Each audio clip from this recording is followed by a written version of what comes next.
श्री वल्लभाधीश की जय। श्री गुसाई जी परम दयाल की जय। श्याम सुंदर श्री यमुने महारानी की जय। श्री गिरिराज धरण की जय। श्रीमद् भागवत षष्ठ स्कंध। आज है 16वां अध्याय। पिछले वाले अध्याय में 15वें अध्याय में हमने पढ़ा था, ये जो चित्रकेतु जो है उनको अंगिरा ऋषि ने और नारद जी ने उपदेश दिया था, ये हमने पढ़ा था। आज हम पढ़ेंगे क्या उपदेश दिया था कि भाई संसार में ऐसे ही चलता रहता है, सब लोग जीव जो हैं वो सब यहाँ पे होते हुए भी वो होते नहीं हैं, सबका जन्म अगला कौन सा है ये नहीं पता, पिछला कौन सा था ये नहीं पता, ऐसी सब बातें उनको समझाई चित्रकेतु राजा को। आगे आज हम पढ़ेंगे चित्रकेतु का वैराग्य तथा संकर्षण देव के दर्शन। अथ षोडशोऽध्यायः। श्री सुखदेव जी कहते हैं, परीक्षित, तदंतर देवर्षि नारद ने मृत राजकुमार के जीवात्मा को शोकाकुल स्वजनों के सामने प्रत्यक्ष बुलाकर कहा। देवर्षि नारद ने कहा, जीवात्मन, तुम्हारा कल्याण हो। देखो, तुम्हारे माता पिता सुहृद संबंधी तुम्हारे वियोग से अत्यंत शोकाकुल हो रहे हैं, इसलिए तुम अपने शरीर में आ जाओ और शेष आयु अपने सगे संबंधियों के साथ ही रहकर व्यतीत करो।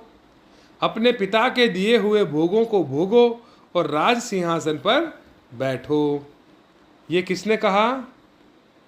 नारद जी ने। किसको बोला? ये वृत्रासुर कह रहा हूँ, ये जो है इनका जो क्या नाम था, राजा चित्रगुप्त, चित्रकेतु के जो पुत्र जिनकी हत्या कर दी थी, उसके जीवात्मा को नारद जी ने कहा कि तुम वापस आ जाओ अपने शरीर में और अपने सगे संबंधियों के साथ रहकर जीवन व्यतीत करो। जीवात्मा ने कहा, देवर्षि जी, मैं अपने कर्मों के अनुसार देवता, मनुष्य, पशु पक्षी आदि योनियों में न जाने कितने जन्मों से भटक रहा हूँ। उनमें से ये लोग किस जन्म में मेरे माता पिता हुए?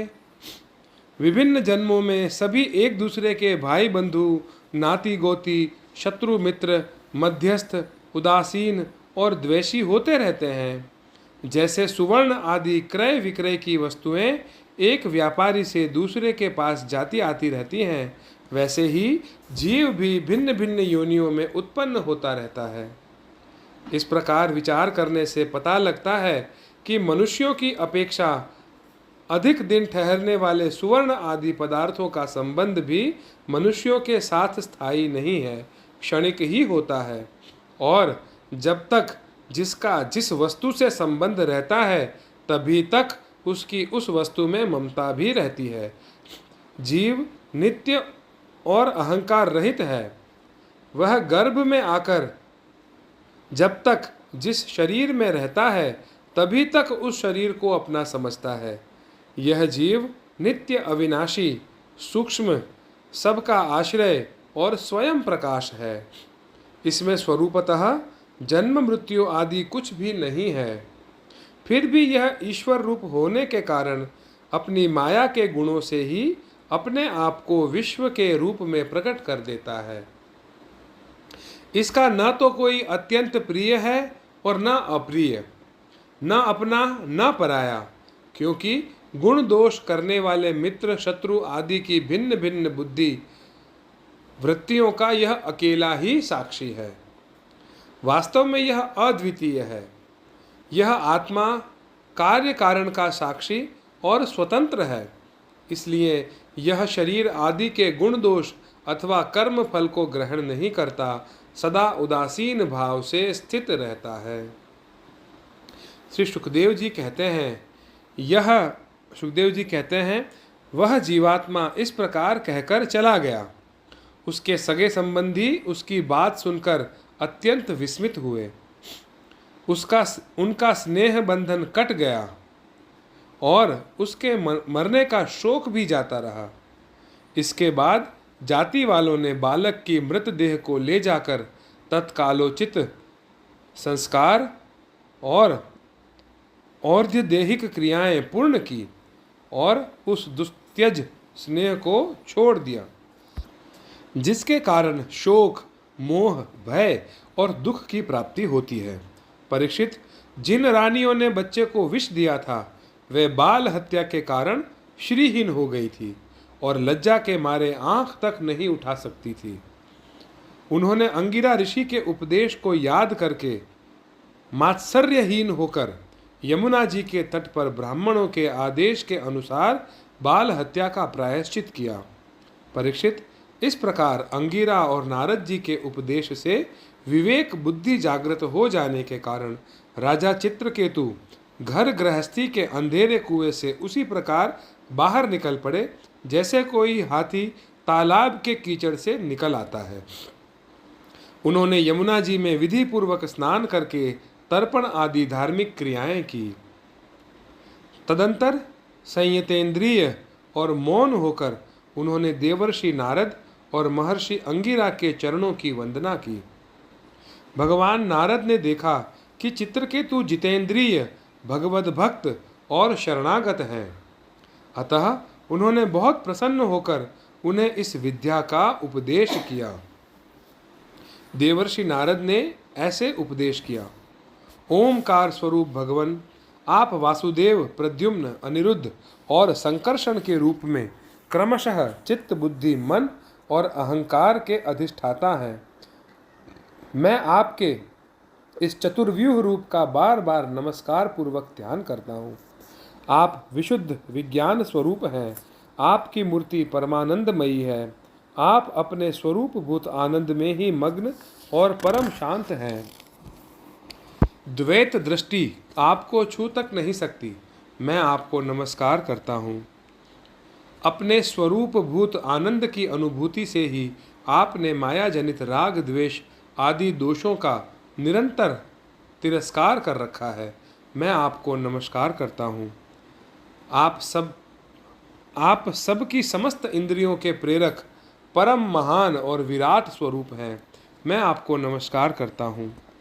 मन सहित वाणी आप तक ना पहुँचकर बीच से ही लौट आती है। उसके उपरत हो जाने पर जो अद्वितीय नाम रूप रहित चेतन मात्र और कार्य कारण से परे की वस्तु रह जाती है, वह हमारी रक्षा करे। यह कार्य कारण रूप जगत जिनसे उत्पन्न होता है, जिनमें स्थित होता है और जिनमें लीन होता है, तथा जो मिट्टी की वस्तुओं में व्याप्त मृतिका के समान सब में ओतप्रोत है, उन पर ब्रह्म स्वरूप आपको मैं नमस्कार करता हूँ।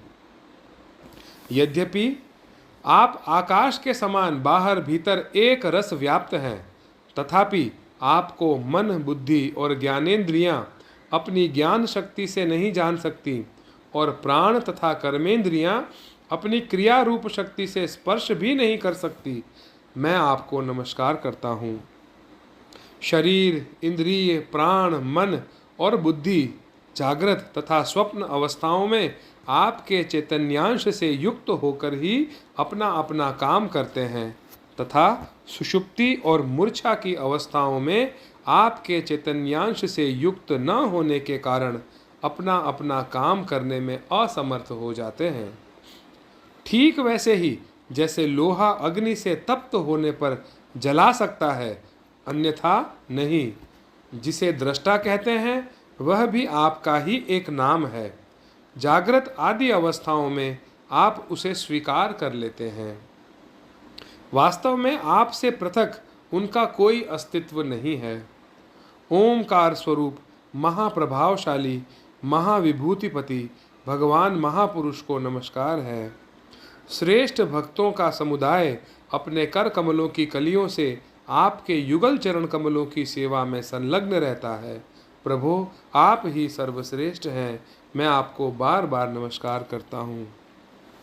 श्री सुखदेव जी कहते हैं, परीक्षित, देवर्षि नारद अपने शरणागत भक्त चित्रकेतु को इस विद्या का उपदेश करके महर्षि अंगिरा के साथ ब्रह्मलोक को चले गए।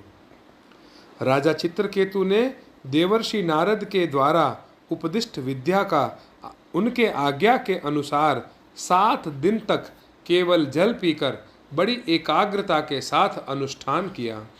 तदंतर उस विद्या के अनुष्ठान से 7 रात के पश्चात राजा चित्रकेतु को विद्याधरों का अखंड आधिपत्य प्राप्त हुआ। इसके बाद कुछ ही दिनों में इस विद्या के प्रभाव से उनका मन और भी शुद्ध हो गया। अब वे देवादिदेव भगवान शेष जी के चरणों के समीप पहुंच गए। उन्होंने देखा कि भगवान शेष जी सिद्धेश्वरों के मंडल में विराजमान हैं।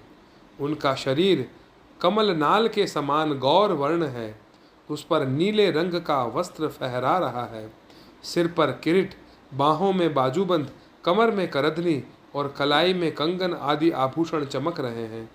नेत्र रत्नारे हैं और मुख पर प्रसन्नता छा रही है। भगवान शेष का दर्शन करते ही राजर्षि चित्रकेतु के सारे पाप नष्ट हो गए। उनका अंतःकरण स्वच्छ और निर्मल हो गया। हृदय में भक्ति भाव की बाढ़ आ गई। नेत्रों में प्रेम के आंसू छलक आए। शरीर का एक एक रोम खिल उठा। उन्होंने ऐसी ही स्थिति में आदि पुरुष भगवान शेष को नमस्कार किया। उनके नेत्रों से प्रेम के आंसू टप टप गिरते जा रहे थे। इससे भगवान शेष के चरण रखने की चौकी भीग गई। प्रेमोद्रेक के कारण उनके मुंह से एक अक्षर भी न निकल सका। वे बहुत देर तक शेष भगवान की कुछ भी स्तुति न कर सके। थोड़ी देर बाद उन्हें बोलने की कुछ शक्ति प्राप्त हुई। उन्होंने विवेक बुद्धि से मन को समाहित किया और संपूर्ण इंद्रियों की बाह्य वृत्ति को रोका। फिर उन जगत गुरु की, जिनके स्वरूप का पांचरात्र आदि भक्ति शास्त्रों में वर्णन किया गया है, इस प्रकार स्तुति की। चित्रकेतु ने कहा, अजित, जितेंद्रिय एवं समदर्शी साधुओं ने आपको जीत लिया है। आपने भी अपने सौंदर्य, माधुर्य, कारुण्य आदि गुणों से उनको अपने वश में कर लिया है। ओहो, आप धन्य हैं, क्योंकि जो निष्काम भाव से आपका भजन करते हैं, उन्हें आप करुणा पर वश होकर अपने आप को भी दे डालते हैं। भगवान, जगत की उत्पत्ति, स्थिति और प्रलय आपके लीला विलास हैं। विश्व निर्माता ब्रह्मा आदि आपके अंश के भी अंश हैं। फिर भी वे पृथक पृथक अपने को जगत कर्ता मानकर झूठ मूठ एक दूसरे से स्पर्धा करते हैं। नन्हे से नन्हे परमाणु से लेकर बड़े से बड़े महतत्व पर्यंत संपूर्ण वस्तुओं के आदि, अंत और मध्य में आप ही विराजमान हैं तथा स्वयं आप आदि, अंत और मध्य से रहित हैं। क्योंकि किसी भी पदार्थ के आदि और अंत में जो वस्तु रहती है, वही मध्य में भी रहती है। यह ब्रह्मांड कोश, जो पृथ्वी आदि 1 से 1 10 गुने 7 आवरणों से घिरा हुआ है, अपने ही समान दूसरे करोड़ों ब्रह्मांडों के सहित आप में एक परमाणु के समान घूमता रहता है। क्या कह रहे हैं? यह ब्रह्मांड कोश, जो पृथ्वी आदि 1 से 1 10 गुने 7 आवरणों में घिरा हुआ है, अपने ही समान दूसरे करोड़ों ब्रह्मांडों के सहित आप में एक परमाणु के समान घूमता रहता है, और फिर भी उसे आपकी सीमा का पता नहीं है। इसलिए आप अनंत हैं। जो नर पशु केवल विषय भोग ही चाहते हैं, वे आपका भजन न करके आपके विभूति स्वरूप इंद्र आदि देवताओं की उपासना करते हैं। प्रभु, जैसे राजकुल का नाश होने के पश्चात उसके अनुयायियों की जीविका भी जाती रहती है, वैसे ही शूद्र उपास्य देवों का नाश होने पर उनके दिए हुए भोग भी नष्ट हो जाते हैं। परमात्मन, आप ज्ञान स्वरूप और निर्गुण हैं। इसलिए आपके प्रति की हुई सकाम भावना भी अन्यान्य कर्मों के समान जन्म मृत्यु रूप फल देने वाली नहीं होती। जैसे भुने हुए बीजों से अंकुर नहीं उगते, क्योंकि जीव को जो सुख दुख आदि द्वंद्व प्राप्त होते हैं, वे सत्वादि गुणों से ही होते हैं, निर्गुण से नहीं। अजित, जिस समय आपने विशुद्ध भागवत धर्म का उपदेश किया था, उसी समय आपने सबको जीत लिया, क्योंकि अपने पास कुछ भी संग्रह परिग्रह न रखने वाले, किसी भी वस्तु में अहंता ममता न करने वाले आत्माराम सनकादि परमर्षि भी परम साम्य और मोक्ष प्राप्त करने के लिए उसी भागवत धर्म का आश्रय लेते हैं। वह भागवत धर्म इतना शुद्ध है कि उसमें सकाम धर्मों के समान मनुष्यों की वह विषम बुद्धि नहीं होती कि यह मैं हूँ, यह मेरा है, यह तू है और यह तेरा है। इसके विपरीत जिस धर्म के मूल में ही विषमता का बीज बो दिया जाता है, वह तो अशुद्ध, नाशवान और अधर्म बहुल होता है। सकाम धर्म अपना और दूसरे का भी अहित करने वाला है। उससे अपना या पराया किसी का कोई भी प्रयोजन और हित सिद्ध नहीं होता। प्रत्युत सकाम धर्म से जब अनुष्ठान करने वाले का चित्त दुखता है, तब आप रुष्ट होते हैं, और जब दूसरे का चित्त दुखता है तब वह धर्म नहीं रहता, अधर्म हो जाता है। भगवान, आपने जिस दृष्टि से भागवत धर्म का निरूपण किया है, वह कभी परमार्थ से विचलित नहीं होती। इसलिए जो संत पुरुष चर अचर समस्त प्राणियों में समदृष्टि रखते हैं, वे ही उसका सेवन करते हैं। भगवान, आपके दर्शन मात्र से ही मनुष्यों के सारे पाप क्षीण हो जाते हैं। यह कोई असंभव बात नहीं है, क्योंकि आपका नाम एक बार सुनने से ही नीच चांडाल भी संसार से मुक्त हो जाता है। भगवान, इस समय आपके दर्शन मात्र से ही मेरे अंतःकरण का सारा मल धुल गया। सो ठीक ही है, क्योंकि आपके अनन्य प्रेमी भक्त देवर्षि नारद जी ने जो कुछ कहा है वह मिथ्या कैसे हो सकता है। हे अनंत, आप संपूर्ण जगत के आत्मा हैं, अतएव संसार में प्राणी जो कुछ करते हैं वह सब आप जानते ही रहते हैं। इसलिए जैसे जुगनू सूर्य को प्रकाशित नहीं कर सकता, वैसे ही परम गुरु आपसे मैं क्या निवेदन करूं। भगवान, आपकी ही अध्यक्षता में सारे जगत की उत्पत्ति, स्थिति और प्रलय होते हैं। कुयोगी जन भेद दृष्टि के कारण आपका वास्तविक स्वरूप नहीं जान पाते। आपका स्वरूप वास्तव में अत्यंत शुद्ध है। मैं आपको नमस्कार करता हूँ। आपकी चेष्टा से शक्ति प्राप्त करके ही ब्रह्मा आदि लोकपाल गण चेष्टा करने में समर्थ होते हैं। आपकी दृष्टि से जीवित होकर ही ज्ञानेंद्रियां अपने अपने विषयों को ग्रहण करने में समर्थ होती हैं। यह भूमंडल आपके सिर पर सरसों के दाने के समान जान पड़ता है। मैं आप सहस्त्र शीर्षा भगवान को बार बार नमस्कार करता हूँ। श्री सुखदेव जी कहते हैं, परीक्षित, जब विद्याधरों के अधिपति चित्रकेतु ने अनंत भगवान की इस प्रकार स्तुति की, तब उन्होंने प्रसन्न होकर उनसे कहा। भगवान ने कहा, चित्रकेतो, देवर्षि नारद और महर्षि अंगिरा ने तुम्हें मेरे संबंध में जिस विद्या का उपदेश दिया है, उससे और मेरे दर्शन से तुम भली भांति सिद्ध हो चुके हो। मैं ही समस्त प्राणियों के रूप में हूँ, मैं ही उनका आत्मा हूँ और मैं ही पालन करता भी हूँ। शब्द ब्रह्म यानी वेद और पर ब्रह्म दोनों ही मेरे सनातन रूप हैं। आत्मा कार्य कारणात्मक जगत में व्याप्त है और कार्य कारणात्मक जगत आत्मा में स्थित है, तथा इन दोनों में मैं अधिष्ठान रूप से व्याप्त हूँ और मुझ में ये दोनों कल्पित हैं। जैसे स्वप्न में सोया हुआ पुरुष स्वप्नांतर होने पर संपूर्ण जगत को अपने में ही देखता है और स्वप्नांतर टूट जाने पर स्वप्न में ही जागता है तथा अपने को संसार के एक कोने में स्थित देखता है, परंतु वास्तव में वह भी स्वप्न ही है, वैसे ही जीव की जागृत आदि अवस्थाएं परमेश्वर की ही माया है। ऐसा जानकर सबके साक्षी मायातीत परमात्मा का ही स्मरण करना चाहिए। सोया हुआ पुरुष जिसकी सहायता से अपनी निद्रा और उसके अतीन्द्रिय सुख का अनुभव करता है, वह ब्रह्म मैं ही हूँ।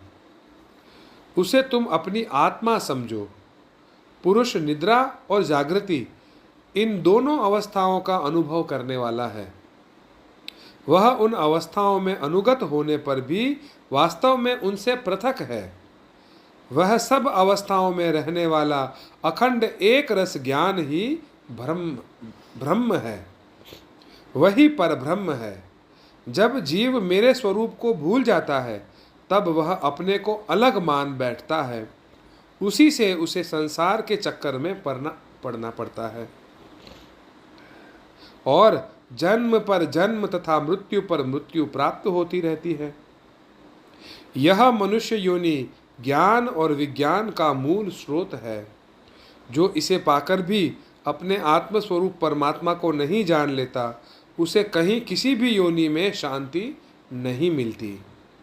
राजन, सांसारिक सुख के लिए जो चेष्टाएं की जाती हैं, उनमें श्रम है, क्लेश है, और जिस परम सुख के उद्देश्य से वे की जाती हैं, उसके ठीक विपरीत परम दुख देती हैं।